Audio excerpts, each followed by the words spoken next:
A very good AEW Dynamite episode today. Hello, everybody, and welcome to another All Elite review. This is your boy Patrick Ballantyne here to give you guys another All Elite Wrestling AEW Dynamite review. And honestly, I really did enjoy Dynamite tonight. I thought the show was actually pretty solid from top to bottom. And I did have a good laugh as well during MJF's segment with the Hurt Syndicate, which I will get to. So, let's get on with it, shall we?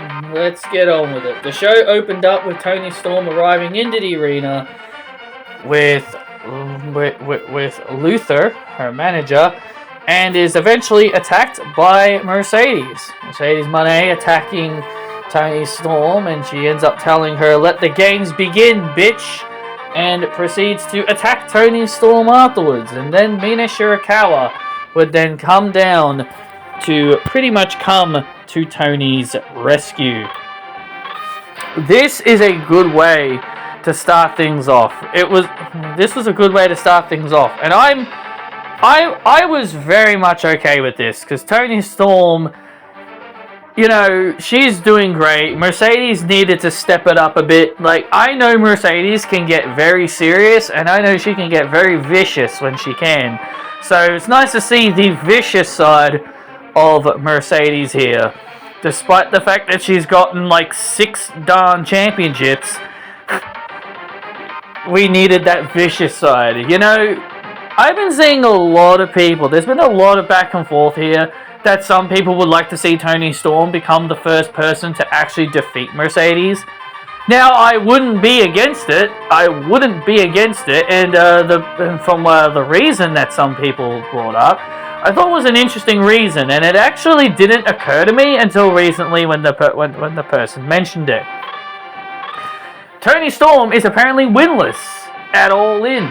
Apparently, she's never won at an All In event because she lost that 4-way 2 years ago when they were in the UK, when Saraya won the AEW Women's Championship, and she lost last year also in the United Kingdom to Mariah May. So, obviously, that didn't occur to me. That obviously didn't occur to me, and now that I think about it more, then maybe Toni Storm does leave with the win. I wouldn't be against it. I wouldn't be against it at all. But this is becoming very much like Mercedes' show, so I could probably see Mercedes becoming a big part of the AEW women's division.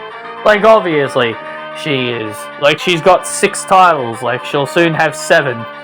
But, yeah, and honestly, I'm very torn. Honestly, I'm very torn here. I love both women.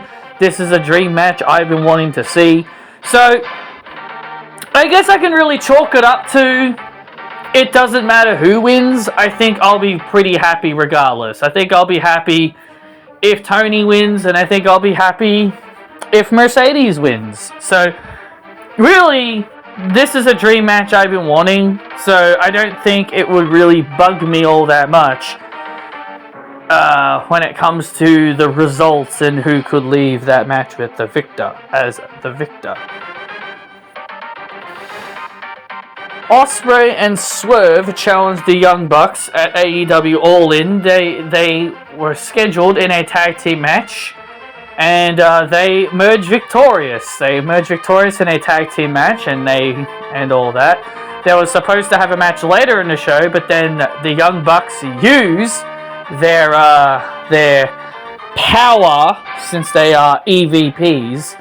They use their EVP power to push their match to the opening match, to make them fight early instead of later on in the show.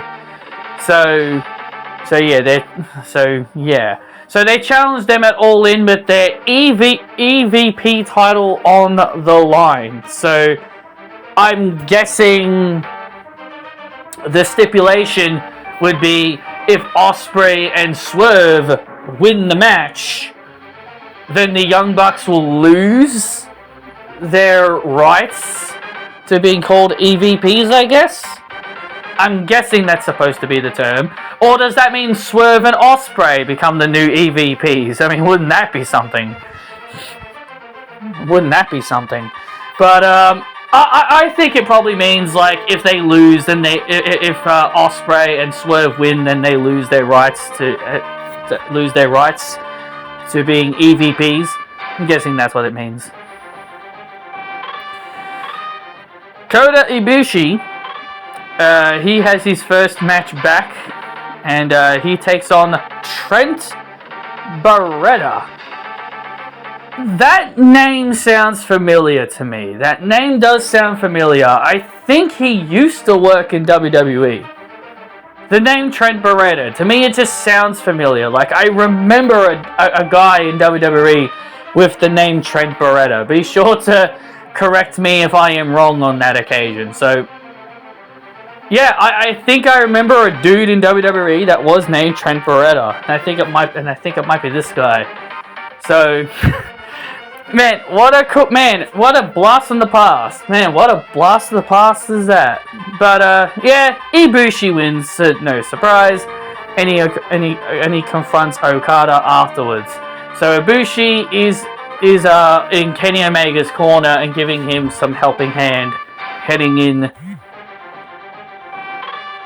to his match at All In. So I think that's going to be interesting. Ricochet and AR Fox take on Mike Bailey and Kevin Knight, the Speed Jet tag team, and Speedball Mike Bailey and Kevin Knight win that tag team match because Ricochet is on the hunt for gold, and I guess he wanted to win the tag team titles, but ultimately that doesn't turn out very well between him and AR Fox. Mike Bailey and Kevin Knight end up making a challenge to the Hurt Syndicate for their tag team titles at All In, but the Hurt Syndicate attack them. This leads in attack them and put them through a table. And this leads into the LOL moment of the night for me. And honestly, I couldn't help but to really enjoy this, and I thought it was funny. The Hurt Syndicate doing their usual thing. But as always, MJF is always the highlight for me. Don't care all that much for Benjamin and MVP and Lashley, but for me, MJF is the highlight of this whole thing. But eventually, Mark Briscoe comes out. Mark Briscoe comes out because MJF talked about the Casino Battle Royal thingy. The Casino Battle Royal thingy that they're going to be doing at All In, saying he's going to win it to earn a shot at the AEW World Championship. And they're also going to be doing a women's one. And honestly, I really hope for the women's one, actually. I'm really looking forward to the women's one. Like, imagine the potential that they could have at that women's one. They could have Elena Black show up. They could have Shotzi show up. Priscilla Kelly show up, you know? Blair Davenport or Bea, whatever her name is now. Like, I think that, like, maybe even the return of Ruby Soho, maybe. Like, there's definitely a lot of potential with these battle royals. I think they're like... Now, obviously, I've never seen a casino battle royal, so I'm pretty sure people who are really smart can inform me on how it works. But I think it's sort of like a Royal Rumble. It's kind of like a Royal Rumble, but I think it works differently. I think it's more like... I'm not sure. I think it's sort of like a Royal Rumble, but it works a bit differently. So yeah, I'm not really all caught up on how a Casino Battle Royal works, so I'm pretty sure, you know, someone will let me know on how they work. But I'm pretty sure that's how they work. They're very similar to Royal Rumbles, but just a bit different, I think. But anyway, Mark Briscoe said... he says something hilarious here. He basically calls MJF a Coaster Pickle. He calls him a Coster Pickle because he's hanging around with the Hurt Syndicate, and MJF getting hot-headed and triggered by that comment until MVP calms him down and tells him that this is not how we handle business. And then the fans start chanting Costa Pickle at MJF, and it was really hilarious. It was utterly hilarious. Like, this is what I mean about MJF. He's just so darn good. He's so funny, so entertaining, and I get a good laugh at the insults that they throw at the fans and even at each other. Like, it's just very hilarious. So MJF says that we will leave the ring and we will watch Mark Briscoe lose, because that is what he does best, and that is lose.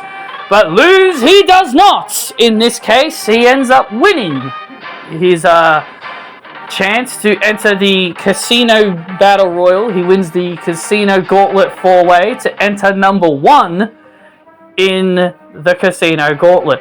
I don't know why you would be happy about entering number 1. I mean, if it's like a Royal Rumble, I don't think you would be happy about entering number 1, unless they mean they are the first person to enter. I mean, like, not like number 1, like a Royal Rumble, where, like, you draw number 1. Maybe they just mean they're the first person to be eligible in it. But I'm pretty sure they mean they're going to be entering number 1, like how you enter the Royal Rumble at number 1.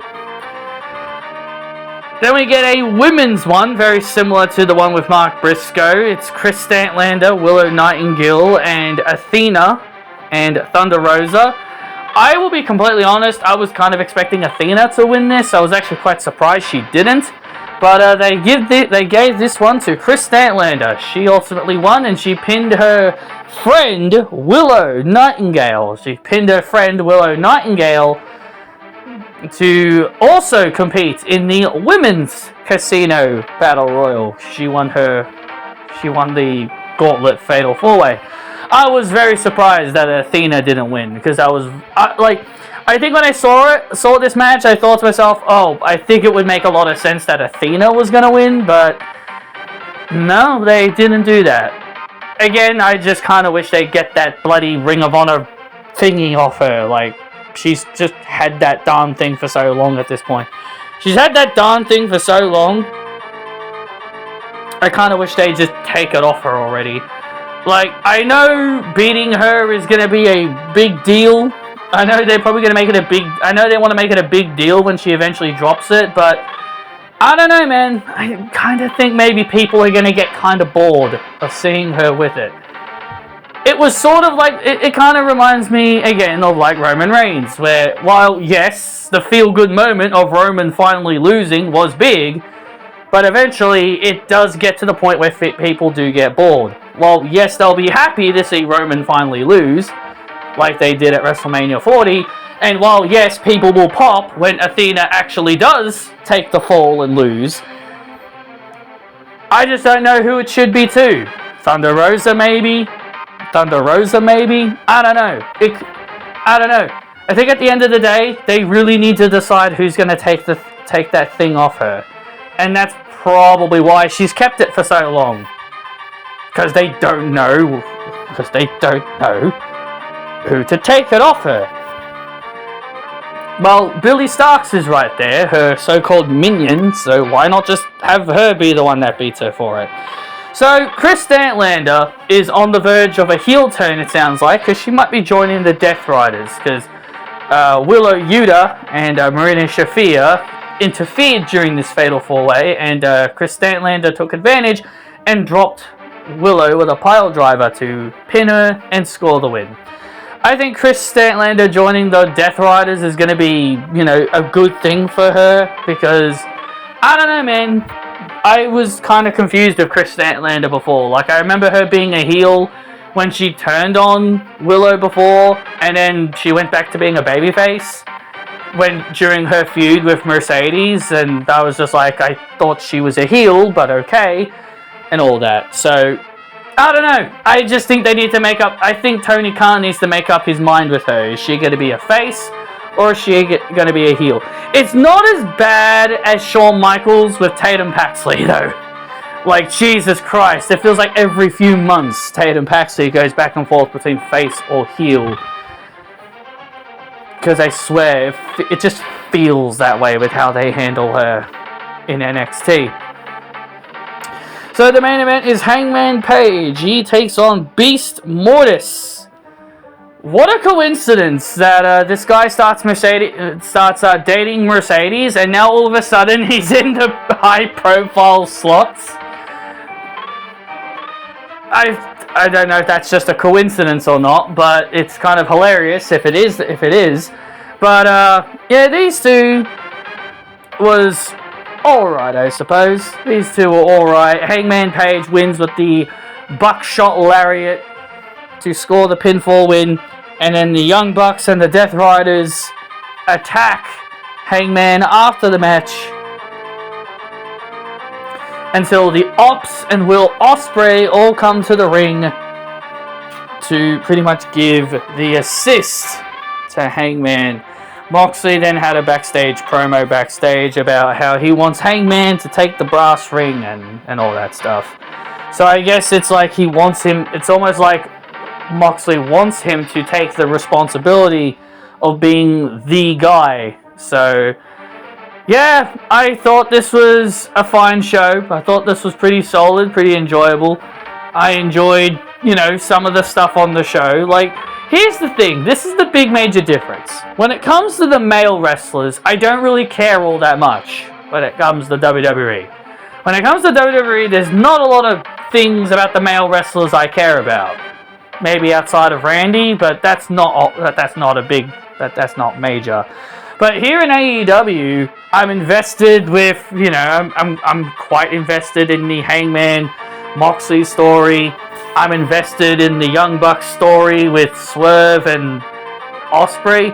While I'm not the biggest Swerve and Young Bucks fan, I mean, I am really liking Will Ospreay. I think he's very good. Obviously, I do enjoy Ricochet. His heel work is fantastic. And the Hurt Syndicate, I think they've become quite entertaining with MJF by their side. And again, the Hangman Death Rider story. So, when it comes to WWE, all I care about is the women. But in AEW, they kind of make me care about both. So, at least that's a strong positive. So, yeah, that's all I've got for this AEW review, guys. I hope you guys enjoyed it. And I will see you all next time.